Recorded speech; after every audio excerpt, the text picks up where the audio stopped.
La boutique Maître Charles est fière d'habiller Bertin Savard.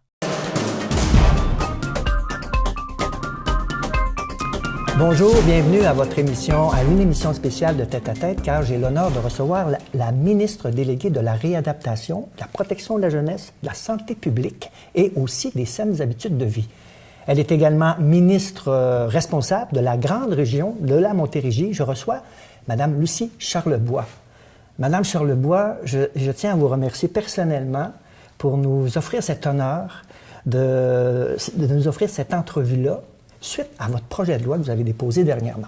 Juste vous dire que je suis d'abord et avant tout députée de Soulanges. C'est pour ça que je suis ici, parce que c'est chez moi. Bien, c'est pour ça qu'on est très, très fiers de vous recevoir. Et merci, au nom de toute l'équipe de C'est sur la télé. Alors, entrons dans le vif du sujet. Alors, remettons en contexte les téléspectateurs. En avril dernier, le gouvernement du Canada déposait le projet de loi C-45 sur la légalisation du cannabis.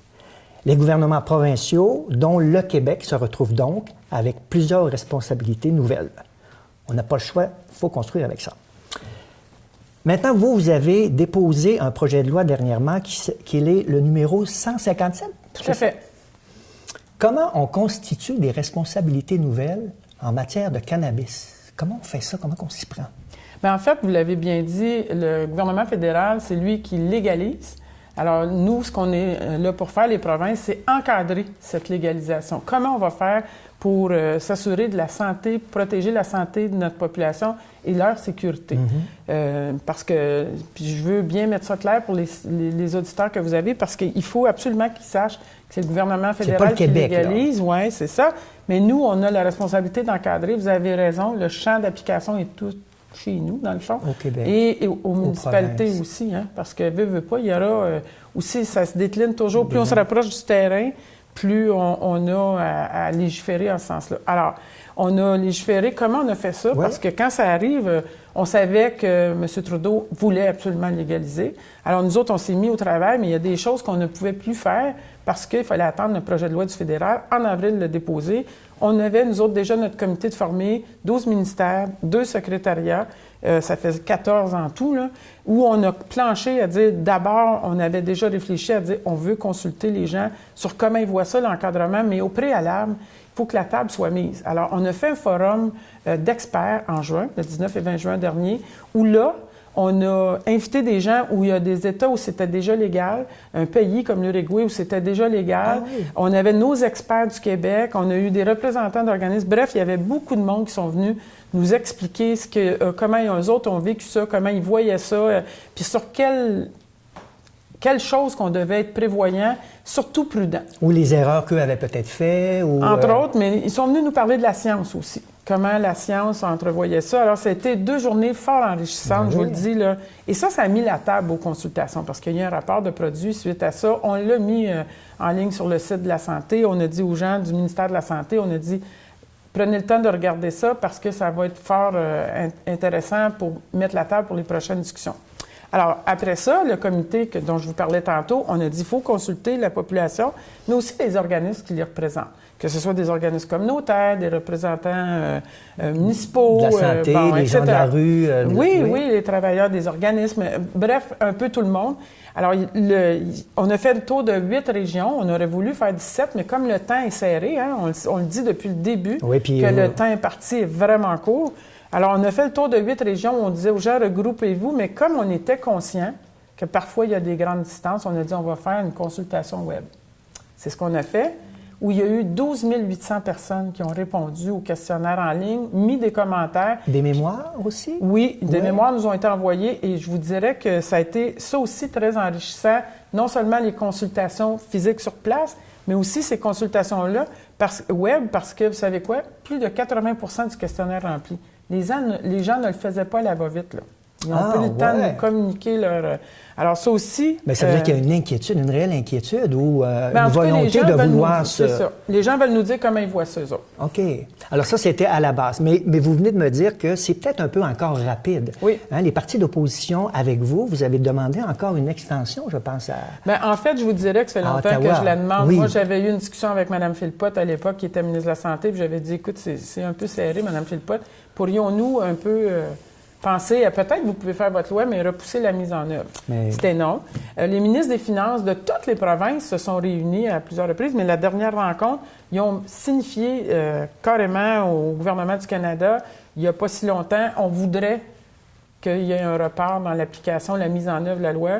M. Trudeau lui-même nous a dit non. Mm-hmm. Alors là, oui, l'Assemblée nationale, on s'est mis ensemble tous les partis. Là, les oppositions, puis c'est de bonne guerre, ont décidé de faire une motion. Mais moi, notre travail était fait, mais si on peut être plus à le demander, on n'était pas. Pourquoi pas? Ben, voilà. Pourquoi pas? Voilà. Puis vous, là, vous recevez ça en tant que député, en tant que gouvernement, mais j'imagine que vous étiez peut-être pas... est-ce que vous, là, Mme Charlebois, est-ce que vous étiez d'accord avec la légalisation? La femme que je vois, la grand-mère aussi que vous êtes, est-ce que vous êtes d'accord avec ça? Je vais vous dire, je vais peut-être vous surprendre, je ne suis pas nécessairement opposée à la légalisation dans la mesure où on prend le temps de bien faire les choses. Okay. Et là, c'est sûr que le temps nous manque, mais je vais vous dire que je travaille très fort depuis que je sais qu'il y avait un engagement dans ce sens-là, mais aussi depuis qu'ils ont déposé le projet de loi, les heures de dodo ont été un petit peu plus courtes. Mais ceci étant dit, je ne suis pas opposée, je vais vous dire pourquoi, parce que ça existe déjà. Si vous vous promenez un petit peu, puis vous parlez avec les gens, moi, dans mes consultations, c'était assez drôle parce qu'après 2 consultations, j'ai dit aux gens, j'ai dit, écoutez, vous me dites tous que vous n'avez pas de possibilité d'avoir des prescriptions pour du cannabis thérapeutique. Puis dans la même phrase, vous me dites toutes que vous consommez du cannabis thérapeutique. Quand je passe aux tables pour les ateliers, là, tout le monde est parti à rire. Fait, j'ai dit, pour ce soir, à partir de la 3e consultation, on va faire attention parce qu'il y a comme une dichotomie entre le fait de ne pas avoir de prescription puis d'en prendre de façon thérapeutique. Il y a quelque chose que je ne comprends pas. Là, tout le monde a compris que je comprenais. Oui. Hein? Ben oui. Alors, puis encore là, je veux juste vous dire que je ne blâme pas personne, mais il ne faut pas faire semblant que ça n'existe pas. Si on veut vraiment protéger notre population pour la santé et la sécurité, il faut leur enseigner c'est quoi du cannabis, c'est quoi une consommation responsable, quels sont les risques associés. Il ne faut pas faire une campagne de peur, notamment chez les jeunes. Vous savez qu'il y a 42 % de la population jeune entre 18 et 24 ans qui consomment du cannabis. Qui consomment. Oui, ça, c'est 42 % de la population. Puis vous êtes aussi responsable de la protection de la jeunesse, là. Exact. Alors, les jeunes avant 18 ans, qu'est-ce qui va se passer avec eux? On le sait qu'ils vont peut-être essayer, comme ils font l'achat de cigarettes dans les dépanneurs, ils essaient de passer quelqu'un qui a 18 ans. Mais là, je dis aux adultes qui vont nous faire l'acquisition pour eux, ou les adultes qui leur fourniront, ils vont avoir des sérieux problèmes. Ils vont avoir des sérieux problèmes. 1. 2, on va faire de l'éducation, de la formation, de l'éducation, de la sensibilisation à partir de la fin du primaire, tout le secondaire et aussi aux parents. Ouais. Parce que là, moi, je me souviens très bien là, que je me faisais dire quand j'étais adolescente, « Fume pas, c'est pas bon, Lucie. » Puis je voyais mon père qui me disait ça, que le cendrier est bien plein. Là, je me disais, c'est pas bon, mais pourquoi t'en fumes tant, toi? Oui. Alors, mais quand j'ai commencé à avoir les explications, puis j'ai eu la totale en 2005 avec M. Couillard, qui était ministre de la Santé à l'époque, où on a revu la loi sur le tabac, qui s'appelle en ce moment, la loi n'est plus la loi sur le tabac. J'ai fait changer le titre, c'est la lutte au tabagisme. Ça, c'est différent. Tant qu'à faire, faisons. On voit des vrais mots, on s'engage. C'est ça. Mais moi, je me rappelle, quand j'ai appris combien de substances toxiques étaient dans la fumée secondaire, 8000, puis en tout cas, tu sais, quand tu apprends tout ça, moi, je pense qu'informer la population, nos jeunes, là, ne les sous-estimons pas, mais donnons-leur l'information factuelle. C'est quoi le cannabis? Qu'est-ce qui les risques de consommation avec d'autres produits? Qu'est-ce que c'est? Est-ce que tu as des antécédents de maladies mentales dans ta famille? Est-ce que, bon, tout ça, mais comme je vous dis, c'est pas de faire une campagne de peur parce que ça va les rebuter, ça va être juste pire. Ouais. Manifestement, la prohibition, jusqu'à maintenant, ça n'a pas fait son travail. Ça ne fait pas son travail. Mais vous êtes consciente qu'il va sûrement y avoir aussi de la vente illégale. Alors, vous allez essayer de placer des mesures de sécurité, peut-être pas de sécurité, mais des mesures pour éviter ça. Il y aura des mesures de sécurité, mais on a aussi notre travail de pédagogie à faire, puis il y a aussi tout le travail de compétition. Il va falloir qu'on soit compétitif avec le marché noir, on va se dire la vérité. Ah, oui. Puis quand on va vendre dans nos boutiques, puis vous savez que ça va pouvoir aussi se vendre en ligne. Dans le projet de loi, c'est ça qui est mentionné. Alors, vous allez devoir vous identifier. Il y a des mesures de sécurité rattachées à ça, c'est alors, sûr. sur Internet, je pourrais avoir accès, moi, à avoir... Oui, du cannabis, oui. Ah, oui. Quand ça va être en vigueur, pas maintenant. Là, on travaille notre projet de loi. Et pourquoi on fait tout ça? Bien, parce que on ne veut pas que si nous, on n'est pas prêts au Québec, là, le gouvernement fédéral pourra, lui, par son site en ligne, vendre à partir des producteurs partout au Canada, directement à nos consommateurs québécois. Moi, ce que les Québécois m'ont dit, non.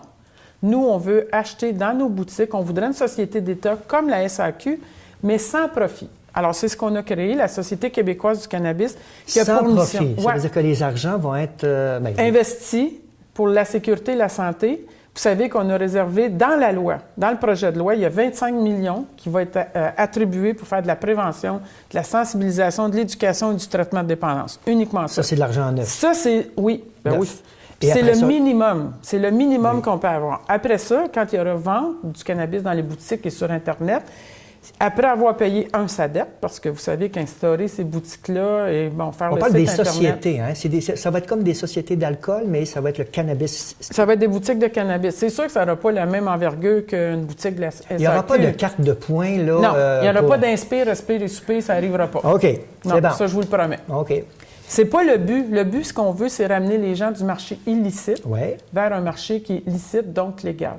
On ne veut pas augmenter les ventes. On ne veut pas faire en sorte que la population embarque toute là-dessus. Là. Ce qu'on veut, c'est ramener les gens du marché illégal vers le marché légal, avoir un produit de qualité, mais les travailleurs qui seront dans la Société québécoise du cannabis auront eu une formation préalable pour expliquer c'est quoi les produits, quelle est la teneur en THC, quels sont les effets, mais surtout, c'est quoi le cannabis?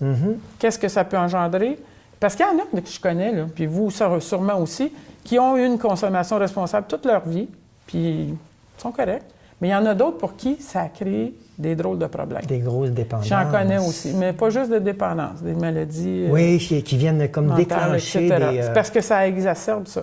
Alors, si on renseigne les gens, si on est capable de les informer, si les gens viennent aux boutiques, les gens vont acheter en ligne, il y aura la bande de prévention. Là, vous allez me dire, ben oui, mais c'est pas tout le monde qui va vouloir commencer à jaser quand ils vont aller acheter leur cannabis en boutique. C'est vrai, mais on mettra un petit feuillet dans leur sac. Ben oui, ben oui. Éventuellement, donnons-nous la chance de pouvoir changer avec ces gens-là. Et puis, au niveau des plans personnels, est-ce que ça ne fait pas partie, ça, hein, de votre réglementation, que l'individu peut avoir un plan ou deux dans la maison chez lui? En fait, ce qui fait partie de la législation proposée, c'est 0 plan. 0 plan dans les maisons? 0 plan parce que... Même décoratif. C'est beau. Même hein? décoratif. C'est beau, un plan de pote. Parce que, oui, je comprends, mais il faut être sécuritaire pour les jeunes, pour les ados. Il faut vraiment encadrer. Puis nous autres, ce que nous ont dit les experts, mais la population elle-même, soyez plus rigoureux, restrictifs au départ. Puis quand vous allez revoir votre loi, puis reviser votre loi rapidement. Alors, dans 3 ans, il y aura un rapport sur la mise en œuvre de l'encadrement du cannabis. On va se réajuster, c'est ça. Puis on va se réajuster parce que c'est sûr que c'est la première loi. Le projet de loi qui est là, moi, je pense qu'on va encore faire des consultations. Pas je pense. Il y aura des consultations en commission parlementaire encore. À la suite de ça, j'entends travailler avec les députés du gouvernement et des oppositions pour le bonifier. Okay. Parce que quand on dépose un projet de loi, c'est pas vrai qu'il est parfait tout de suite. On va le bonifier tous ensemble. Ensuite, quand il sera adopté, ça deviendra une loi. Bien, savez-vous quoi? Puis quand le fédéral aura légalisé, bien, ce qu'on va faire, c'est dans 3 ans, faire un rapport sur la mise en œuvre. Le gouvernement qui sera là aura la responsabilité de revoir tout ça. Parce que ça va évoluer. C'est une première. On fait un changement majeur dans le Canada, mais nous autres aussi au Québec. Ben oui. Puis moi, j'ai bien compris. C'est du jamais vu. Ben voilà. Puis je vais vous dire, le crime organisé ne vient pas me déposer leurs livres, les moyens de leur ça. mémoire. Puis j'ai même le goût de vous dire qu'ils se soucient très peu de leurs consommateurs. Comment ils se sentent, c'est quoi leur état de santé, quelle est la qualité du produit. Parce qu'en ce moment, ce qu'on m'a dit en consultation, je répète, c'est ce qu'on m'a dit, des gens qui consommaient m'ont dit il y a beaucoup de produits nocifs là-dedans, dans le sens qu'il y a des champignons, le cannabis n'est pas de qualité. Il y en a même qui m'ont dit qu'il y avait des gens qui avaient commencé à intégrer du fentanyl là-dedans. Ça n'a pas de bon sens. Non, ça a loin d'avoir du bon sens. Là, c'est inquiétant. Il faut vraiment, vraiment baliser puis sécuriser pour la vente. Exact. Il y a la problématique aussi au niveau de la sécurité routière. Ça aussi, vous vous êtes penché sérieusement, puis il va peut-être avoir des ratés, mais sur le plan technologique, comment on peut savoir que quelqu'un a fumé un petit joint, peut-être 3-4 petites puffs avec sa blonde, puis là, il est parti chez lui? Merci de me donner l'opportunité de clarifier ça, parce que tout le monde déforme ça. En ce moment, vous savez qu'on a 80 agents évaluateurs dans le Québec. Il y en a 32 qui vont sortir bientôt. On va en reformer d'autres. Ils font quoi, ces agents évaluateurs-là, dans les corps policiers? Ce qu'ils font, c'est qu'ils évaluent justement les conduites avec faculté affaiblie, tant pour la boisson que cannabis et autres drogues. C'est déjà là. tant et aussi longtemps, je veux rassurer la population, vous me donnez l'opportunité de le faire, là, tant et aussi longtemps que Santé Canada n'aura pas l'appareil qui détecte la salive, dans la salive, les dernières heures de consommation, parce que vous savez que ça reste longtemps dans le sang. Hein? Ça peut être là pendant le dernier mois, vous avez consommé il y a un mois, ça reste dans le sang. Mais ça ne veut pas dire que vous êtes incapable de conduire un mois plus tard ou une semaine plus tard après votre consommation. Okay. C'est quand vous consommez dans les dernières heures. Alors, la technologie va être par la salive. Oui, mais tant qu'on n'aura pas une technologie fiable, certains, puis nous autres, c'est 0 nanogramme. Tu ne conduis pas en état de consommation de cannabis. Alors, ce qu'on va faire, c'est que quand on l'aura de Santé Canada, qui sera approuvé par la Sécurité publique du Québec, là, ça va devenir tolérance 0. Pourquoi on dit ça? Pourquoi on le dit maintenant? Parce que le cannabis, ce n'est pas un produit banal. On veut aviser les gens, tu ne conduis pas en état de consommation. C'est comme si tu conduisais avec plus que 0,08. Soyons prudents. Mais moi, je fais confiance aux gens. Alors, en attendant, on va continuer d'appliquer la mesure de conduite à faculté affaiblie. Nos agents évaluateurs sont capables d'évaluer par leur comportement aux gens et tout ça. Pour la suite des choses, on va voir quand on aura les appareils qui nous indiquent. Ils appellent ça l'appareil, puis ils appellent ça « fail ». Mais ça, c'est quand il n'y a pas du tout de... Okay. Fait qu'on attend ça, mais on ne mettra pas tolérance 0 en vigueur tant qu'on n'est pas sûr qu'on a les appareils qui sont capables de détecter une consommation récente. Et si cet appareil-là n'est pas là suite à l'application en juillet prochain, là, les intervenants, les policiers, la sécurité... Ça va être les conduites avec faculté affaiblie qui va s'appliquer. Et là, il va y avoir des tests, j'imagine, il va y avoir des tests comportementaux, etc. Ils le font déjà. Là. Ils le font déjà. C'est déjà là, puis les gens, ils savent déjà que... C'est en vigueur comme c'est là, même si la drogue est illégale. Oui. Je sais que vous êtes responsable de la Montérégie. Puis la Montérégie, j'ai su que c'était le jardin du Québec. Tout ce qui provient sur notre table provient souvent de la Montérégie parce qu'on a de grandes terres agricoles. Est-ce que vous avez eu des demandes pour un cultivateur de faire pousser du pot? Honnêtement, on a entendu, j'ai entendu M. Groslot de l'UPA qui dit qu'il voudrait bien pour eux autres aussi pouvoir produire. J'ai entendu en consultation des gens qui voudraient faire de la production artisanale, mais la production, les permis qui sont accordés par ça, c'est fait par le fédéral. Alors, c'est pas nous qui est en mesure de. Pour l'instant, on ne s'est pas approprié ce champ de compétences-là. Ça ne veut pas dire qu'un jour, on ne le fera pas, mais pour l'instant, c'est le fédéral Food and Drug qui donne les permis, tout ce qui concerne la drogue, notamment les sites d'injection supervisée. Si on n'a pas leur autorisation, vous savez qu'on ne peut pas procéder. Ça veut dire que Québec pourrait prendre son approvisionnement à l'extérieur du Québec? Oui, mais il pourrait y avoir... Mais il y a déjà des producteurs au Québec, là. Si ma mémoire est bonne, il y en a 3. Mais non, il y en a qui produisent déjà. Là. Oui, il y en a déjà 3 qui sont autorisés, qui produisent déjà. Si ma mémoire est bonne, là, je ne veux pas vous induire en erreur. Il y en a là, mais il y en a un autre ailleurs dont je ne me souviens plus le lieu. Mais il y en a d'autres qui sont en demande. Évidemment, là, la demande va être plus accrue parce que maintenant, ils produisent pour le cannabis thérapeutique. C'est déjà en vigueur. C'est ça, là, ils vont produire pour le cannabis non thérapeutique. Oui. J'ai entendu la semaine dernière à une radio nationale, pour ne pas la nommer, Paul Arcan, et il y avait des propriétaires d'immeubles à logement qui s'inquiétaient beaucoup de la fumée secondaire. Ce qu'il disait, on est inquiet, nous, parce que nos bons locataires risquent de partir s'il y a quelqu'un qui fume sur son balcon et que l'odeur et la fumée rentrent sur leur appartement. Est-ce que vous avez déjà pensé à baliser ou à réglementer cette consommation-là chez les gens domestiques? Parce que moi, j'ai déjà vécu ça. J'étais chez moi, puis mon voisin a fumé du pot, ça rentrait chez moi. J'aime pas l'odeur de pot, vraiment pas. L'odeur de cigarette non plus, mais l'odeur de pot, c'est pas le fun, là. 9 mètres pour aller fumer une cigarette quand on sort fumer, est-ce qu'il va y avoir cette même réglementation-là? Est-ce que les gens vont pouvoir aller fumer leur joint dehors à 9 mètres? Pour l'instant, ce qu'il y a dans le projet de loi, c'est à 9 mètres d'un édifice public, et ou à la limite du terrain, un peu comme pour le tabac, ce qu'on a fait pour les lieux d'usage chez Tabac Plus. Interdit sur les campus universitaires, les terrains de cégep, mais terrasses. Pour tout ce qui est les terrasses, etc., mais tout ce qui est terrain de jeu pour enfants, tout ça, c'est interdit déjà pour le tabac, fait que c'est sûr que ça va l'être pour le cannabis, là, c'est la même chose. Maintenant, quand on parle d'édifices à logement, Il y avait la préoccupation, eux autres, justement, de la production, parce qu'ils m'ont raconté des histoires d'horreur quand on a fait des consultations. Des appartements qui faisaient, oui. Il y avait quelqu'un qui avait déjà un permis pour faire du cannabis thérapeutique, puis il n'a pas respecté les règles, il y en avait comme un petit peu plus. Alors, il y avait ça coûtait cher d'électricité Et d'Hydro-Québec. mettons, puis le plafond était tombé quand les policiers sont arrivés, fait qu'il était un peu trop tard. Alors, c'est une des raisons, d'ailleurs, pourquoi on interdit dans les domiciles. Mais ceci étant dit, pour ce qui est de la consommation, vous savez que les propriétaires de logements peuvent, dès lors que vous signez un bail, vous interdire de fumer dans leur édifice à logement. Alors, oui, ça peut être mis sur votre bail. Ils ne pourront pas le contester en Non, pas que s'ils le mettent au début, sinon toute connaissance de cause. Vous pouvez aussi inscrire le cannabis, mais c'est implicite. Si vous fumez, c'est de la fumée pareille. Oui. La seule chose, c'est que si ça fait déjà 4 ans que vous êtes à un endroit, ils ne peuvent pas modifier le bail. C'est à la signature initiale. Ah, c'est clair. C'est clair. OK. J'imagine qu'il y a des inquiétudes, que vous êtes penché sur certaines inquiétudes. Non, il y en avait beaucoup, puis c'est pour ça que les gens me poussaient de, c'est quand. Puis les journalistes à Québec, ils me disaient, Madame Charlebois, vous aviez dit qu'il y aurait des feuilles encore dans les arbres. J'ai dit, chez moi, j'ai encore des arbres qui ont des feuilles. C'est vrai. Pas à Québec? Dans Soulanges, Dans Soulanges, j'avais encore des feuilles ouais. dans les arbres. Notamment celui chez nous, mon beau petit érable, il y avait encore ses feuilles. Fait que je l'ai photographié parce que je voulais leur montrer. Mais ceci étant dit, c'était une blague, là, ils ont bien ri de ça. Mais oui, c'est ça qui a fait que ça a pris beaucoup plus de temps. Vous savez qu'on va permettre aussi un projet pilote de 5 boutiques, autres que celles de la Société québécoise du cannabis, pour nous permettre de faire un comparable. Parce qu'il y en a qui disent « Ah, on aurait aimé ça, que ce soit privé, da. » Nous, on a pensé d'être plus restrictifs, de mettre ça dans une société québécoise, une société d'État, mais qui n'a pas pour but de faire du profit, je vous le rappelle. Oui, mais ça, c'est bien, ça que les citoyens m'ont demandé. Ça, c'est très mais important. on aura 5 boutiques autres et on pourra faire la comparaison dans 3 ans. On saura de quoi on parlera, on pourra faire une comparaison.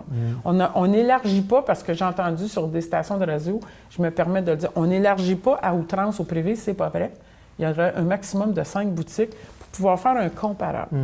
Comment ça sera déroulé là? Puis on mettra un terme où on poursuivra, mais on va avoir une discussion dans 3 ans. Parce que je vous dis, c'est un nouveau phénomène. On ne peut pas prétendre tout avoir en main en ce moment. C'est impossible. Vous savez que Soulanges, on est limitrophe avec l'Ontario.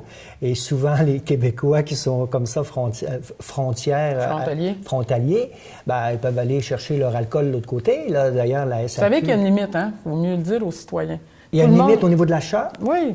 Ça veut dire que s'ils se font prendre avec plus que la quantité autorisée, ils peuvent être mis à l'amende. Ah oui, OK. Les gens ne savent pas ça. Écoutez, Mme Charlebois, parlons d'un autre sujet. Je sais que vous vous présentez lors des prochaines élections. Tout à fait. Hein? J'ai encore des choses que je veux faire pour le comté de Soulanges. Je suis encore passionnée. C'est lesquelles, d'ailleurs? Bien, honnêtement, finir l'hôpital. Je veux le voir fini. Ça, c'est un grand engagement. Moi, je veux le voir terminé. Là, ça va... Ça progresse bien. Il y a des choses que vous allez voir dans les semaines qui viennent. Mais ceci étant dit, je veux le voir terminer. Vous sollicitez un 4e mandat. C'est un 4e mandat? En fait, je ne veux pas vous parler en termes de mandat parce qu'il y a eu 2 élections que j'ai faites 18 mois. Fait que c'est 5 élections que j'ai faites, mais c'est pas 5 mandats. Parce qu'il y a 2 fois où j'ai été élu pour 18 mois. C'est vrai, c'est vrai. J'appelais pas ça un mandat, moi, honnêtement. Parce que c'est 4 ans minimum, normalement, un mandat. Ouais. Mais quand il y a des gouvernements minoritaires, il arrive qu'il y a des élections en chemin. Puis c'est normal parce qu'à un moment donné, les gouvernements ne peuvent plus se gouverner. Ça est arrivé une fois à notre parti, puis c'est arrivé aussi au Parti québécois. Bon. Ceci étant dit, j'ai fait 5 élections, mais ça vaut moins de mandats parce que, en fait, je vous dirais que 5 moins 2 plus 1, parce qu'il y en a un, si vous additionnez les 36 mois, ça donne ça comme mandat, mais j'ai encore la passion. Si je n'avais pas la passion, là, je ne reviendrais pas. Alors, mais tant que j'ai l'énergie, la passion, il y a l'hôpital, les pôles logistiques. Ça, c'est un dossier qui aussi chemine. Vous savez que le projet de loi 85 il va être appelé bientôt. Il y a eu des discussions, notamment... Vous voulez finaliser, le pôle logistique? Moi, je veux voir les emplois se créer. Je veux aussi travailler à faire en sorte qu'on ait plus de main-d'œuvre dans la région. Honnêtement... mais je ne veux pas vous dévoiler toute ma campagne électorale parce qu'on est à un taux de chômage sans précédent. Aussi, on a créé, pas juste dans Soulanges, au Québec. Oui. Au Québec. En Montérégie, on est parti de 7,5, on est à 4 oui, quand même. Oui, c'est quand même. On a créé beaucoup d'emplois, mais là, on a un défi, c'est de trouver la main-d'œuvre. Alors moi, je voudrais bien travailler pour ma région là-dessus, mais il y a plein d'autres enjeux qui m'intéressent, notamment pour les saines habitudes de vie. Je suis une femme passionnée de nature. Puis j'ai bien l'intention de me représenter avec beaucoup de vigueur pour justement m'assurer de mettre toutes ces affaires-là en branle, puis faire en sorte que le Québec conserve une gestion rigoureuse, mais des investissements aux bons endroits. Éducation, santé et continuer à bien encadrer l'économie tout en faisant un contrôle financier. Avez-vous une idole sur le plan politique? Quel homme politique ou femme politique qui vous inspire? J'en ai eu dans les premiers mandats, honnêtement, et maintenant, je m'inspire de plein de personnes. Ce qui m'apparaît le mieux, parce qu'il y a personne... Pas nécessairement politicien. Oui, mais aussi, pas nécessairement, mais il y a, oui, des politiciens qui m'inspirent plus que d'autres, mais il n'y a personne de parfait, moi la première. Fait que je vais chercher des bons éléments dans ceux qui m'intéressent, puis j'essaie de voir comment moi, je peux faire ma marque à ma couleur. Je veux des noms. Ah non, j'ai déjà fait ça une fois. Puis... Bien, des noms, peut-être pas au Québec, là, mais des personnalités internationales, même si M. Couillard en est une. Là. Oui. Mais je ne sais pas, mais Obama, sa conjointe Michelle, c'est peut-être des femmes qui vous inspirent aussi. Oui, hein? oui, c'est sûr. C'est sûr qu'il y avait beaucoup de Qu'est-ce que vous aimeriez qu'on retienne de vous, qu'on se souvienne de vous après votre passage en politique? Ma passion. Votre passion? Ma passion. L'amour que j'ai pour notre comté et les gens qui l'habitent. Oui, vous avez vraiment l'impression... Tous mes discours sont toujours, quand je fais de la politique, je dis toujours Soulanges est ma passion, mon inspiration, c'est les gens qui l'habitent. Un grand sentiment identitaire, l'appartenance. Oui, puis on est, honnêtement, là, j'ai le bonheur d'être ministre responsable de la Montérégie. En plus. Puis je l'ai dit souvent, on entend les gens dire « Ah, c'est grand, Montérégie. » Oui, mais on est une belle région. Justement, diversifiée. Il n'y a pas une autre région au Québec qui a autant de diversité. Profitons-en. On est le garde-manger. Oui, puis faisons valoir nos forces au lieu de se diviser, d'une part. Mais Vaudreuil-Soulanges, et Soulanges particulièrement, a tout ça aussi, cette diversité-là. Moi, je suis très, très fière de ce qu'on accomplit, mais je ne veux pas qu'on perde nos caractères identitaires ici dans Soulanges, notamment le caractère champêtre. Oui. C'est pour ça que je plante encore des arbres avec les gens. Oui, avec votre programme-là. Madame Charlebois, vraiment, c'était un honneur de vous recevoir. Je vous remercie beaucoup, beaucoup d'avoir accepté notre invitation. Merci de me permettre de parler aux Soulangeois. Oui, puis vous venez quand vous voulez. Merci. J'ai ma carte chouchou, finalement. Je peux vous en donner une. Moi, je viens du même coin que Dany, de la Cocotte, hein? Ben voyons! J'en ai eu une, hein? Oui. Vous savez ça? J'avais eu une carte. Hier, mais c'était pas la carte chouchou. L'autre jour, ils vous ont donné une carte. Oui. Je l'ai mis devant ma télé, j'ai joué un tour à mon mari. À chaque fois que je changeais de poste, il voyait toujours tout le monde en parle. Voyons. C'était quoi? Ils veulent donc bien quand je la vois. Quelle expérience? Comment ça s'est passé? Étiez-vous nerveuse? Oui. Ouais? Oui, j'ai pas peur de le dire. J'étais beaucoup nerveuse. Ouais. Mais parce qu'on sait quand on voit tout le monde en parle, c'est quand même pas un plateau. Non, c'est ça. C'est très vu, très regardé. Oui, c'est ça. Puis moi, j'ai toujours une nervosité saine que j'appelle parce que j'oublie jamais que je suis élue par la population pour les servir. Ouais. Fait que tout ce que je pense, c'est toujours de les rendre fiers. Alors, c'est ça qui m'animait tout le long de... Mais comme je possède mon dossier parce que je l'ai tellement travaillé, mais n'en demeure pas moins que c'est quand même pas un plateau à négliger. Non. Mais ils ont été super gentils, accueillants. Ils m'ont remercié en partant. Mais ils ont fait leur job le temps que ça se déroulait. Puis c'est normal, c'est prévu pour ça. Puis vous étiez satisfaite du montage? Parce qu'ils font des montages. Hein, oui. C'est tourné en vous étiez satisfaite? Ils ont bien rendu ce que vous vouliez offrir. Des petites pointes, tout avec. Mais ça, on ne peut pas s'amuser et rire de nous-mêmes. Là, on a un problème dans la vie. Hein? Merci, Mme Charlebois. Merci, M. Savant. Voilà ce qui met un terme à votre émission Tête à tête. Je vous invite la semaine prochaine pour un autre hebdo régional et un autre Tête à tête. D'ici là, portez-vous bien.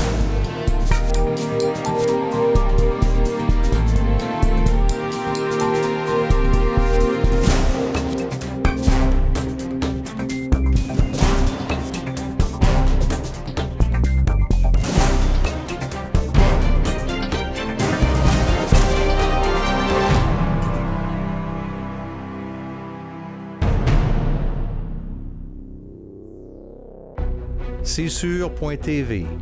C'est de l'information avec l'hebdo régional. Des entrevues avec l'émission Tête à tête. Du divertissement avec Vaudreuil-Soulanges en spectacle et l'intrépide cabaret d'improvisateurs. Des découvertes avec les jeunes explorateurs. Et aussi de la spiritualité. En fait, C'est sûr.tv, c'est notre télévision régionale.